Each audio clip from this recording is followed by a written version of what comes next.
That's the sound of the Mill Creek running through Lancaster County, Pennsylvania. This is the Lancaster Farming Industrial Hemp Podcast, and my name is Eric Harlock. Today we're going to take a trip out to the Mill Creek in Lancaster County. We're going to talk to Anna Zook and her brother Jonas Zook, and also hemp historian Les Stark. The Zooks recently found a hempstone in Mill Creek. What is a hempstone and how did they get it out of the creek? Today we find out. This episode is brought to you by IND Hemp in Fort Benton, Montana. Check them out at indhemp.com and see how they are bringing the goodness of hemp back to the American landscape.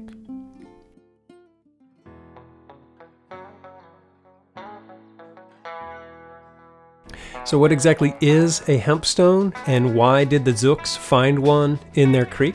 Well, those are two good questions. So many years ago, here in Pennsylvania, hemp was grown pretty much everywhere. You know, every family farm would have, an acre or two of hemp, because you would grow it and then process it and then spin it into yarn and make your homespun cloth out of it, right?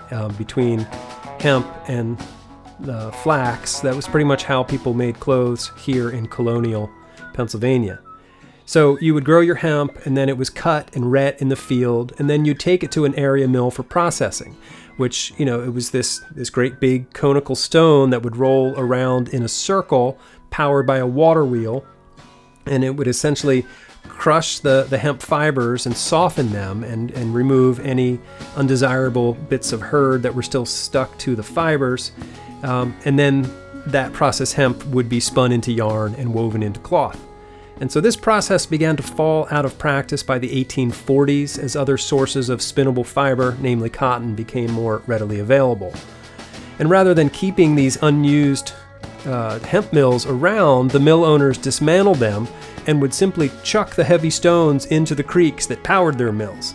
And that's exactly how this particular stone that we're talking about today ended up in the Mill Creek near the Zook farm.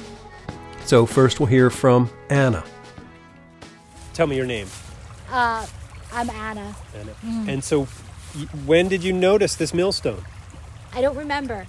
We've been coming down here for picnics for years, and I idly saw it, and I thought it would be fun to dig it out and put it on our flower bed. But I had no idea it was a hemp millstone. I thought it was just an ordinary millstone. And so what made you decide to dig it out this year?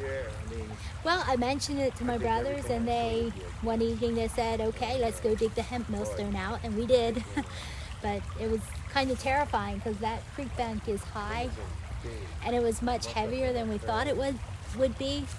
So, yeah, I was afraid I was going to kill my brother because the skid loader was teetering on two wheels, and I was afraid the whole thing would fall in the creek and the stone and everybody with him. But and so, what are you going to do with the stone now?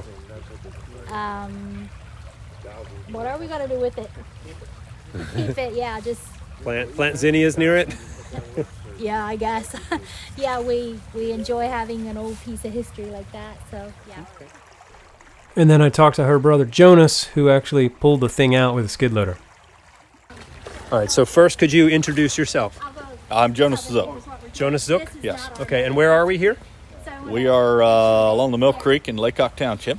Okay, Lancaster County, Pennsylvania. Lancaster County. All right, and so you found a millstone, or your sister found it. Yeah, my sister saw this millstone, what she thought was a regular flat millstone in the creek, and she wanted it just for historical purposes or whatever, Yeah. And so when I went to dig it out, I saw it's cone-shaped. And I figured, okay, it's just a different millstone. Then after I pulled it out, I called a friend, a historian, Alan Kaiser, and he said, you have a hempstone there. So that got me doing some research. Some friends of mine looked some things up on the internet and found Les Stark's article.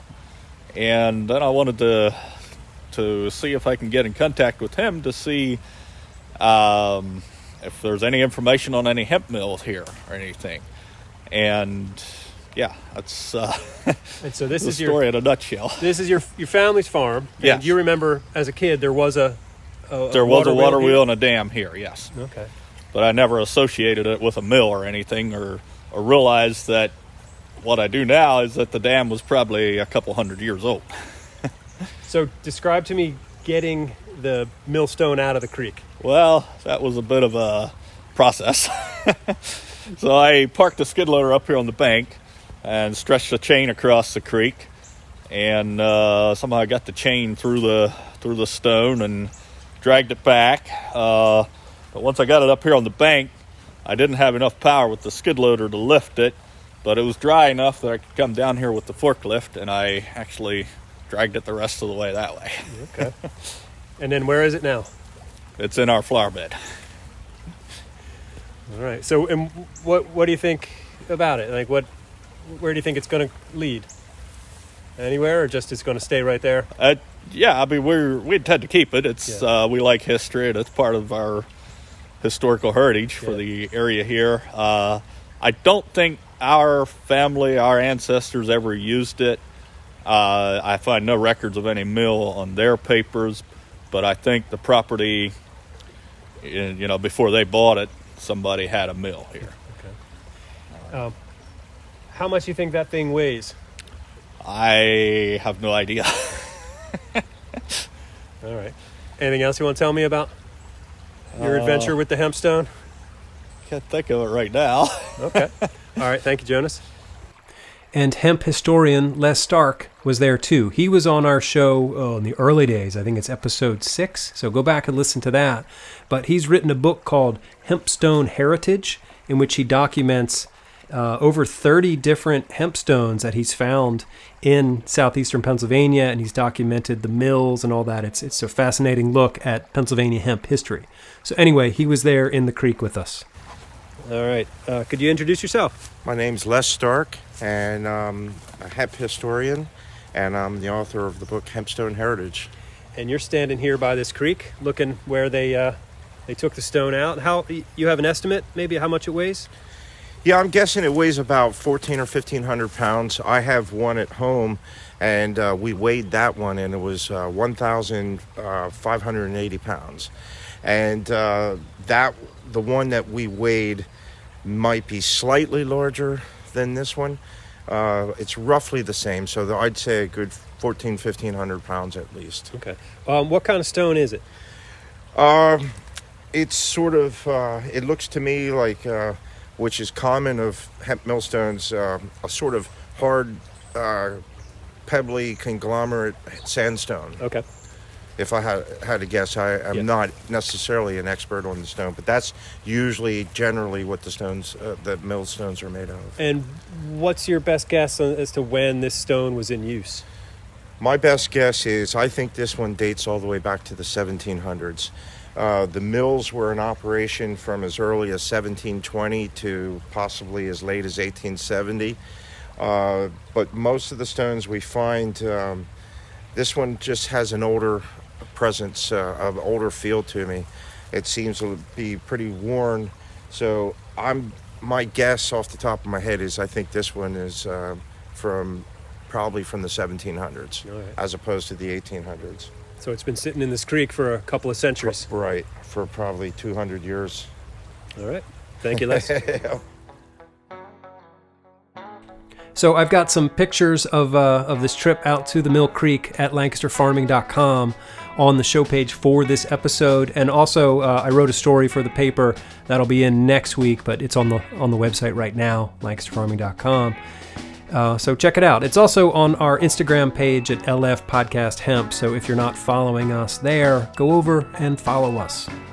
All right, so this is a pretty short episode today because I know you're busy. I know you have other things to do. So now I just saved you some time. So get back to work. All right, so anyway, hey, one more thing before I go though. So things are in flux here at the Lancaster Farming Industrial Hemp Podcast. And I just want to put it out there that if you would like to become an underwriter of our show, if you would like to see this show continue, into the future, drop me a line because, like I said, things are in flux and we don't really know what's going to happen here. But as I've mentioned before, I love making this show. I love being an advocate for the hemp industry, and I really think that there is a lot of long-term potential and promise in this crop.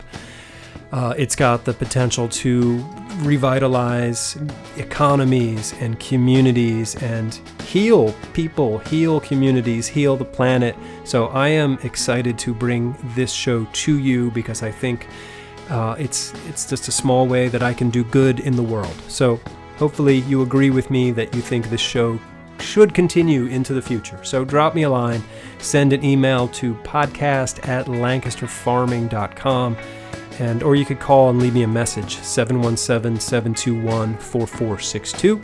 My name is Eric Herlock, and I am the digital editor at Lancaster Farming Newspaper, the greatest agricultural newspaper in the world.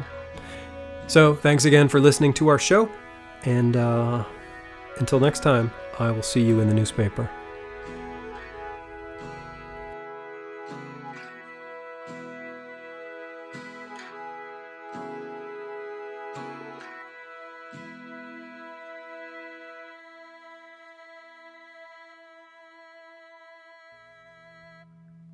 Industrial hemp.